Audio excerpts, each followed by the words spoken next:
information is power. It appears that Nipsey Hussle has been shot and he is confirmed to be dead at this point. I was coming home and I'm supposed to be on a social media break, but this is very, very sad. Boy, this shit is so fucking crazy. This shit is so fucking crazy. Look, y'all, it's deeper or whatever than all this shooting. You know, they did that shit or whatever, so everybody can say or whatever that the shit gang related, but it's really not gang related. It's like little jewels that you saying, and then that's what I like. Like I said, the medicine really is in the candy, because even when you drop a bar like about Dr. Sebi, yeah, like just that one thing, they killed Dr. Sebi, will make somebody go research who Dr. Sebi. Lady, you feel me? Like everybody think that Nipsey Hussle got killed because he was in a gang. See, that's what they want y'all to think. Nipsey Hussle got killed because he was doing that documentary on that doctor, the one that said he can cure AIDS, and then all of a sudden or whatever he got found dead. He got found dead or whatever. And why you think they killed him? Why do they kill all holistic doctors? Right. Messing up the medical industry. You short-stopping their grind. Why do niggas get killed for hustling in front of a nigga spot? You short-stopping the grind. And these niggas, they check is billions. You got niggas that get flipped for a couple $100,000. So you playing with some pharmaceutical money, you know? And what's crazy, I'm working on doing a documentary on the trial in 1985. And I don't know if this is related or not, but if you guys remember, Nipsey Hussle, he started working on this Dr. Sebi project. And a lot of people were like, you know, Nipsey Hussle needs to be protected. He was working on this Dr. Sebi documentary. In 1979, I think it was, you were charged in New York City with practicing medicine without a license. And I would advise my viewers who might be questioning your authenticity that you won that case. Now, so the charge was practicing medicine without a license and claiming that you had a remedy to cure AIDS, cancer, and diabetes. So the question is, how did you win that case against what some people say are the toughest prosecutors in the land? Well, it was 1987. 87, not 79, 87. The 10th of February. Okay. My mother knew they were coming. When I told my mama that I had cured my 13 AIDS patient, she said, "They gonna get you. They gonna get you." Man. What makes you want to do a documentary about Dr. Sebi?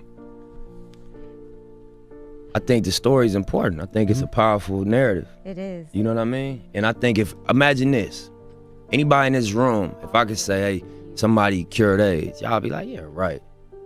And then I could show you an example of him going to trial and proving in a court to a jury that he cured AIDS.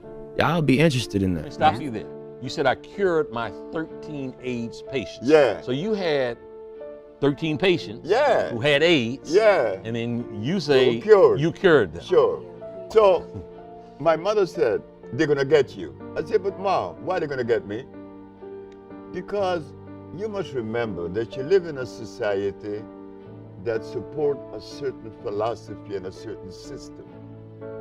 You being the color that you are, black, and then you going against the grain, they're gonna get you. Absolutely. And y'all would look into the way he did it, right?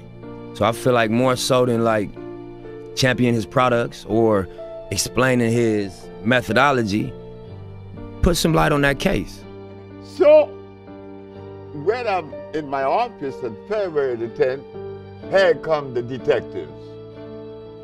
You were charged with practicing medicine without a license, selling product not approved by the FDA, and claiming to cure AIDS and other diseases. I said, yes. Well, you are making a fraudulent claim. I asked the detective, how do you know that? Because you were advertising in newspapers. Of course, I advertised in the Village Voice, the Amsterdam News, and the New York Post. And you were telling people through your advertising that you can cure AIDS, sickle cell, lupus, herpes, blindness, diabetes, paralysis, and others. Okay, so they come knocking on the door and So knocked on my door and took me to jail. But the funny thing about it, I was happy. I was very, very, extremely happy. When everybody in my office was crying, I was happy because my mama told me they were coming. And I knew that I had sufficient evidence to prove my position. Not only scientifically, empirically, historically, and whatever way they would desire. So while I was in jail, I'm saying, I wonder what defense they would have against me. Yeah. I would like to know. But I didn't blame the Attorney General, Mr. Robert Abrams, because why should he accept from me the statement that I cure AIDS and sickle cell and blindness when no one else has ever made those claims? The man had a right to arrest me, but he was making a mistake. So I'm sitting in jail, and I'm happy. When I got out of jail and when I went in front of the judge, I asked 3 questions. And they were? They were, Your Honor. You defended yourself? Of course I did. Okay. Your Honor, is it a fact that the Holy Bible teaches that the herbs are for the healing of the nations? She said, yes.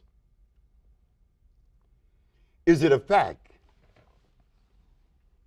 that science shows that the human body is carbon-based, and to complement a carbon-based body, you must have a carbon-based substance to complement it, because the body only accepts the substance through the process of chemical affinity. Chemical affinity is important. It's an electrical transfer. Chemical affinity. Okay. The body could only accept what it is made of, not something new or alien to it. Last question. Your Honor, is it a fact that the father of medicine, Mr. Hippocrates, the man that established the principle of medical science today, cured every disease known to man? Did he use herbs or chemicals? She said, herbs. I said, thank you very much. I rest my case. Okay, go ahead. So I understood that the state were unprepared to defend itself. They were unprepared because in the past there was 2,781 cases that came before the Supreme Court and lost. I won. Not only did I prove scientifically, but I had the diagnostic sheets, and I do have them today. And those diagnostic sheets didn't come from me. They came from their school, their American accredited, medical accredited school.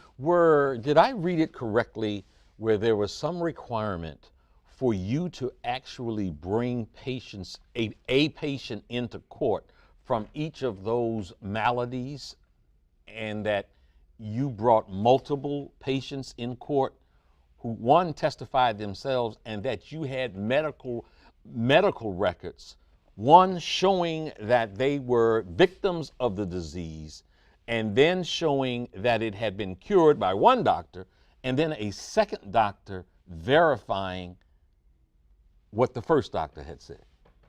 Yes. We have to remember this, that whenever you make a statement that goes against the grain, you better be prepared. You better be prepared. The judge said that I had to bring one of every patient that I had cured, and there was one that said others. The others was a man that came from Italy. He was paralyzed. But I was supposed to take 9. I took 77. Saying, and then that's what I like. Like I said, the medicine really is in the candy. Because even when you drop a ball like about Dr. Sebi, like just that one thing, they killed Dr. Sebi, will make somebody go research who Dr. Sebi is. Dr. Sebi. Dr. Sebi? I never met him. I met his wife, and I take his products for sure. Now, the coolest guy ever. I mean, he was, when we interviewed him, I think he was about 74. Oh, y'all interviewed him? Yeah, we interviewed him twice. Damn. Not here, but when I was on the other show. He was able to jump from the floor up here on his knees. At 70-something. On his knees, Yeah. and jump back down and no problems, nothing like that. Why you think they killed him? Why do they kill all holistic doctors? Right. Messing up the medical industry. You short-stopping their grind. Why do niggas get killed for hustling in front of a nigga spot? You short-stopping the grind. And these niggas, they check is billions. You got niggas that get flipped for a couple $100,000. So you playing with some pharmaceutical money, you know? And what's crazy, I'm working on doing a documentary on the trial in 1985 when Dr. Sebi went to trial against New York. Right. Because he put in the newspaper he cured AIDS. Yeah. Did he He beat the case. Yeah. And he went to federal court the next day and beat that case on record. Yep. And nobody talk about it. That's crazy. Man. What makes you want to do a documentary about Dr. Sebi? I think the story is important. I think it's a powerful narrative. It is. You know what I mean? And I think imagine this. Anybody in this room, if I could say, hey, somebody cured AIDS, y'all be like, yeah, right. And then I could show you an example of him going to trial and proving in a court to a jury that he cured AIDS. Y'all be interested in that. Absolutely. And y'all would look 100%. into the way he did it, right? So I feel like more so than like championing his products or explaining his methodology, put some light on that case. Imagine being able to cure cancer or being able to cure any type of herpes, just all kinds of And that's what he things. do, by the way. That's what he did. Yeah. He used to send all types of Me and my niggas stay loyal. Me and my niggas stay loyal. Me and my niggas stay loyal. Hustle's lifelong grind is paying off, and now the 33-year-old rapper is paying it forward in Crenshaw. My career started right here. This community put me on. Yes, sir. Nipsey started in this parking lot on the corner of Slauson and Crenshaw. He used to sell his unsigned mixtapes out of the trunk of his car. Now, you actually own half of this lot. Yeah, me and my family, Black Sam, Adam, my pops, you know, the whole team. He also owns Marathon Clothing Store, which not only sells his label, but lets his visitors use an app to enhance their shopping experience. We playing a long game. We don't want the money to stop when we go. When we can't work no more, we want it to outlive us. We want it to be generational. You know, And next door, a basic needs shop. They sell everything from prepaid cell phones to fragrances. And at both stores, Nipsey hired local artists. it's Tanny. Hi, one Tanny, of our, I'm Leah. Partners and up-and-coming artists. Okay. By the end of this year, Nipsey will also open a barber shop. And so we gonna call this Steve's, and it's named after my homeboy Fats. You know what I mean? This is a tattoo of him right here. He was murdered last year. And a Creole seafood restaurant. And everything. All the equipment was brand new. All of these businesses are family-owned and operated. Nipsey says businesses are only part of the change. For true change, he's starting with kids at 54th Street Elementary, an area plagued by violence. Yeah, I think it's just about offering a new identity, you know? Like it's not weak to be strong. It ain't weak to make smart moves. He hired a local artist to help spruce up this basketball court. And I see in the inside, it's got safety, respect, friendship, kindness, community, principles, to live by. And an attempt to attract entrepreneurs to the community. His latest business venture is Vector 90, a co-working space in the Crenshaw district. It's very important that co-working spaces or spaces like this exist in communities like this for people of color, where we can have resources and spaces to work and to network and to meet with people and collaborate with people. That's why all my life I've been grinding all my life. Look. So, for a young boy from Crenshaw who started with nothing, I got you, big dog. Let me sign that part of the front. Nipsey Hussle has given everything: hope, opportunity, and resources for his community to grind and succeed. Meditate and get into yourself and find out what's really motivating you. Very inspiring. And he's not done yet with building up that area. The first floor of that co-working space will be a STEM center for young people. Nipsey also teamed up with Puma to revamp that basketball court for the kids. Me and my niggas stay loyal. Me and my niggas stay loyal. Me and my niggas stay loyal. Me and my niggas stay loyal.